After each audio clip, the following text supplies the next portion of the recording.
baby, come with me. And what is with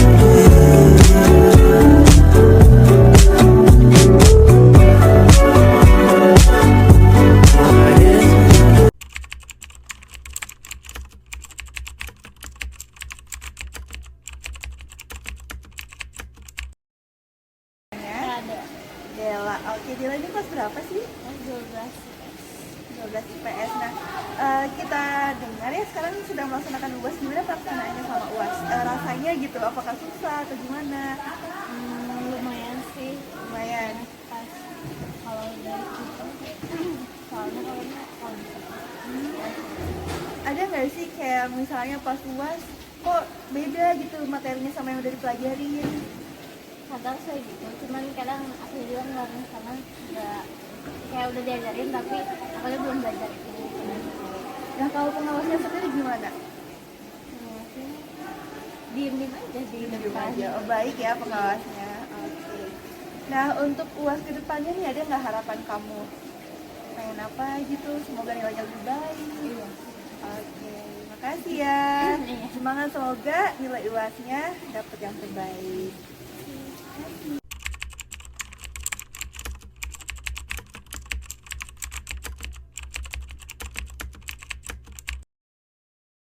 Baik, sebelumnya perkenalkan Bapak, kami dari Administrasi Pendidikan Angkatan 2022 ingin melakukan wawancara terkait dengan supervisi pendidikan di SMA Percontohan High School Universitas Pendidikan Indonesia. Nah, kami akan mulai dari pertanyaan umum dahulu. Izin bertanya mengenai supervisornya sendiri. Nah, nama Bapak itu siapa dan di sini jabatannya sebagai apa?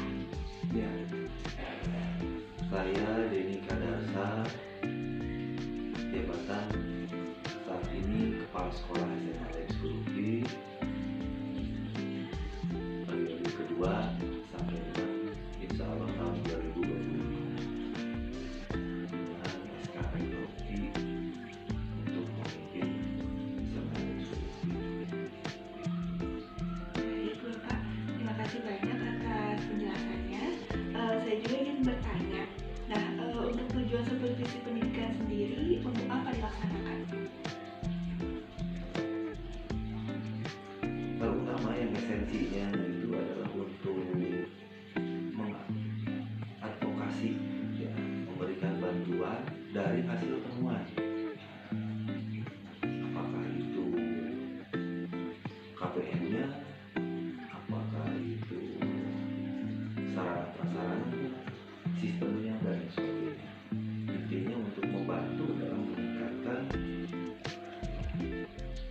mutu pendidikan, mutu pembelajaran. Nah, baik Bapak, karena supervisi ini memang sangat terkait erat ya dengan peningkatan mutu pendidikan, maka biasanya kapan supervisi pendidikan ini dilaksanakan dan apakah pelaksanaannya dilakukan secara berkala? Yang pertama tentu saja ada supervisi dilakukan sesuai dengan kebutuhan dapur. Kebutuhan itu kita atur, kita petakan dalam alokasi waktu yang rutin itu dilakukan setiap satu semester itu 2 kali, semua guru dan juga teknik. Kalau guru itu dibagi ke dalam 3, ada rukun IPA, rukun IPS, dan rukun bahasa. Itu dibagi, dipetakan. Terkadang juga dibantu oleh wakil kepala sekolah bidang akademik, bidang kurikulum. Kami sama-sama supervisi, dijadwalkan waktunya. Kemudian setelah itu tentu saja ada sharing, ya, ada sharing guru yang supervisi, itu ada feedback tadi yang perbaikan dalam KPM untuk peningkatan. Baik Bapak, untuk pertanyaan selanjutnya. Selanjutnya ya Pak, bagaimana perencanaan supervisi di dalam sekolah ini? Kemudian apakah sudah terwujud dengan baik? Boleh tolong jelaskan tentang perencanaan bagaimana? Ya,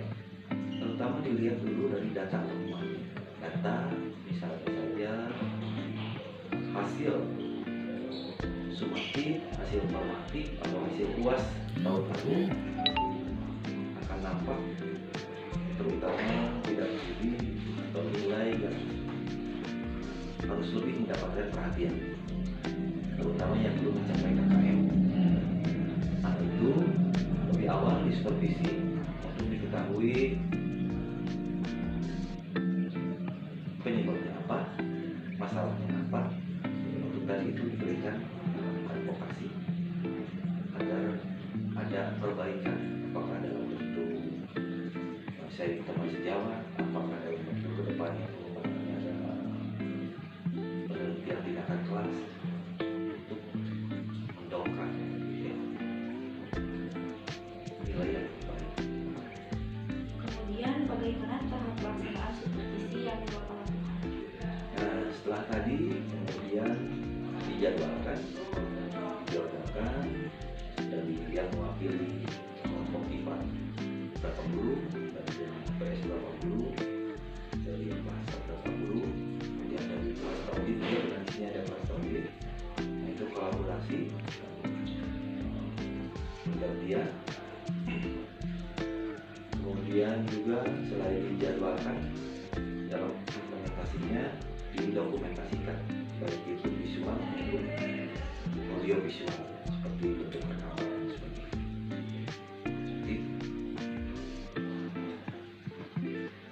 Hal tersebut untuk diketahui agar nanti dalam Baik Bapak, sekarang kan lagi dilaksanakan ya UAS ya Pak. Saya ingin bertanya, apa tujuan dilaksanakannya UAS itu? tujuannya agar mengetahui ya selama ini daya serap siswa terhadap materi yang sudah diberikan. Itu nanti akan muncul nilai apakah itu kognitifnya, ya, efektifnya untuk psikomotor.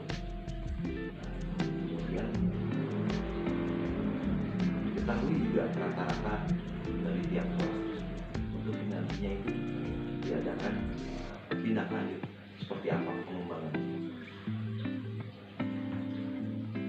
Kemudian setelah dilaksanakan supervisi pendidikan terhadap UAS itu, temuan apa yang menjadi bahan evaluasi? Temuan terutama kekurangannya. Kalau kelebihan ditingkatkan, kalau kelebihan dijaga ya, kalau tetap harus ditingkatkan, kalau kekurangan harus diperbaiki. Itu aja ya, terutama kekurangan. Misalnya ada beberapa bidang studi yang nilainya belum mencapai target KKM. Nah itu harus di remedial. Berapa kali remedialnya? Adakah misalnya batas remedial? Harus ada analisis butir soal. Karena yang diremedialkan itu harus sesuai kebutuhan. Ya, mungkin setiap siswa idealnya ya, setiap siswa berbeda remedialnya. Ada yang salah nomor 7, ada yang salah nomor 3, ada yang salah nomor 4. Remedialnya tidak boleh sama, harus sesuai kebutuhan. Seperti itu. Kemudian kendala apa yang dihadapi ketika melaksanakan supervisi selama UAS itu? Nah, karena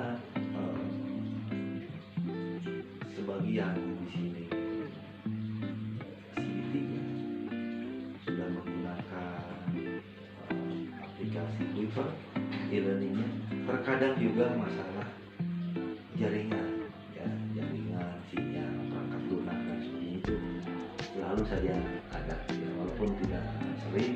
Itu harus ada teknisi atau operator yang khusus ahli di bidang itu. Dan ini masih langka, termasuk di sekolah saya, sekolah kami. Baru ada 2 orang, idealnya ada 5 atau 10 ya, seperti itu. Baik Bapak, izin bertanya lagi. Tadi kan memang sudah dilakukan tahapan supervisi pendidikan, kemudian ditemukan juga bahan evaluasinya. Nah, sebagai tindak lanjut dari kegiatan supervisi pendidikan ini, apa langkah solutif yang akan dilakukan untuk meningkatkan kompetensi siswa dan capaian juga, dan untuk solusi bagi permasalahan yang telah ditemukan? Ya, Itu jawabannya semuanya tadi digabung ya. Kalau guru mungkin administrasinya sudah sesuai tidak antara RPP dengan pelaksanaan itu. Apakah alokasi waktunya cukup atau tidak? Apakah sarananya menunjang atau tidak untuk praktikum di laboratorium? Kemudian apakah model belajar yang diadopsinya sudah sesuai tidak? Nah, itu akan berdampak terhadap daya serap siswa, hasil siswa. Sebab banyak sekali hasil penelitian yang menunjukkan bahwa selama KBM itu antara guru dengan siswa, antara model belajar, sarana yang menunjukkan hasil yang berpengaruh kuat terhadap daya serap atau peningkatan untuk pembelajaran. Izin bertanya lagi Bapak. Nah kemudian harapan apa yang Bapak inginkan dalam pelaksanaan UAS semester? Harapannya tentu saja nilainya baik dan harus selalu ada perbaikan terus. Jadi setiap supervisi, setiap temuan, setiap perbaikan itu harus dilakukan setiap saat.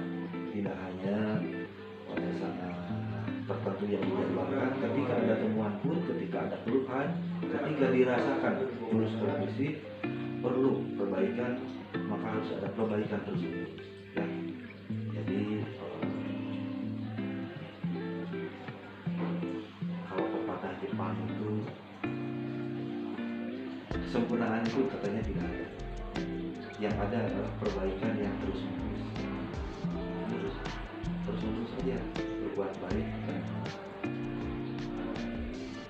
meningkatkan untuk pendidikan pelajar, meningkatkan untuk kehidupan. Baik Bapak, mungkin sekian pertanyaan dari kami. Terima kasih banyak Bapak atas waktunya. Sama-sama. Dan tentu saja ini menjadi insight baru yang sangat berharga untuk pembelajaran kami ke depannya. Insya Allah mudah-mudahan doakan semoga sampai itu menjadi sekolah yang terdepan dalam inovasi ya, dan pembelajaran, menjadi sekolah betul-betul sekolah percontohan. Kami pun percaya SMA Lab School pasti bisa mencapai targetnya karena dari Bapak sendiri dan para gurunya itu pasti selalu melakukan perbaikan seperti yang Bapak katakan. Dan kami pun kemarin sempat melihat bahwa dari SMA Lab School sendiri banyak yang berprestasi ya Bapak. Ya itu salah satu hal yang memotivasi kami untuk tertarik untuk melakukan supervisi pendidikan di sini seperti itu. Terima kasih banyak Bapak. Sama-sama.